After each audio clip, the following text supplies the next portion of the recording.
Are you using a proposal instead of a contract when you're working with clients? Hi, I'm your woo-woo spiritual friend Maria, who just happens to be a lawyer for healers and coaches. I want to talk to you about how using a proposal instead of a contract might be putting your business at risk and your client relationship at risk. First of all, it's important to say that using a proposal is better than nothing, so I'm not proposal shaming here. But I believe in making business-related decisions and, side note, health-related decisions with eyes wide open. And a proposal usually doesn't cover everything that a contract covers in terms of a legal relationship. Contracts usually have more detailed terms and conditions. So here are the 4 ways that you can be kind of at risk or inviting some friction or tension into your client relationship with just a proposal. The first is a mismatch. And by mismatch, I mean, is there information on a sales page or on your website that says one thing, but that doesn't completely match what your proposal says?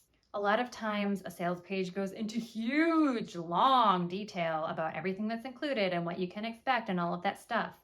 Well, an ordinary contract usually has what's called a merger clause. And a merger clause basically says this document right here supersedes and replaces any other writing, conversation, website copy, sales page that talks about this thing, and this contract is the only thing that governs our relationship going forward. A proposal usually doesn't have that. So you can see where there might be friction or your client relationship might suffer if the client is not completely clear on what to expect or what's included. Next, intellectual property. Who owns the IP? A proposal usually doesn't say that. By the way, IP is that wonderful, sparkly, magical, intangible property like copyright and trademark. Maybe you think that what you're creating for your client and delivering to them is your intellectual property. You're just giving her permission to use it because of the relationship that you have. And maybe your client thinks that by you delivering that to her, she owns it and she can use it or sell it or use it to create her own client experience. IP ownership usually isn't talked about in a proposal. And where there's ambiguity, there's room for a little conflict and risk. Next, termination. What happens if somebody wants out?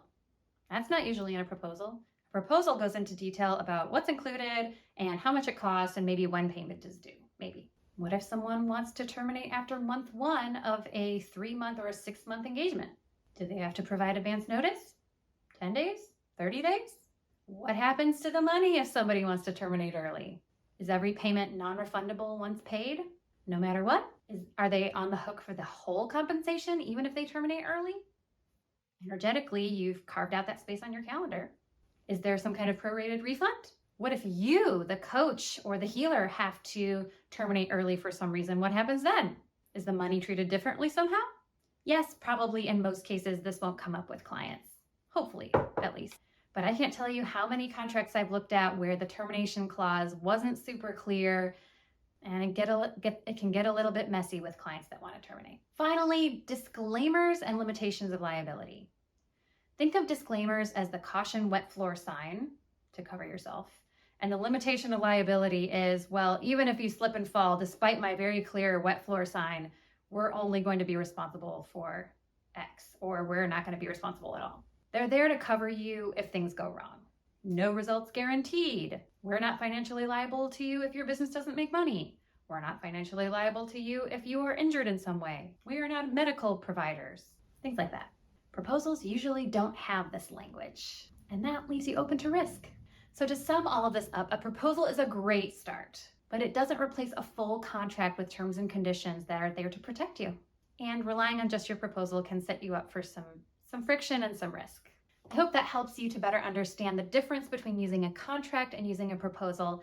And hey, if you're a healer or a coach and you need some solid contracts in place, I invite you to head to my website, thelegalapothecary.com, and take a look at the Legal Apothecary Library, which is essentially all of the contracts that you need to start and protect a coaching business or a healing business. Again, that's thelegalapothecary.com.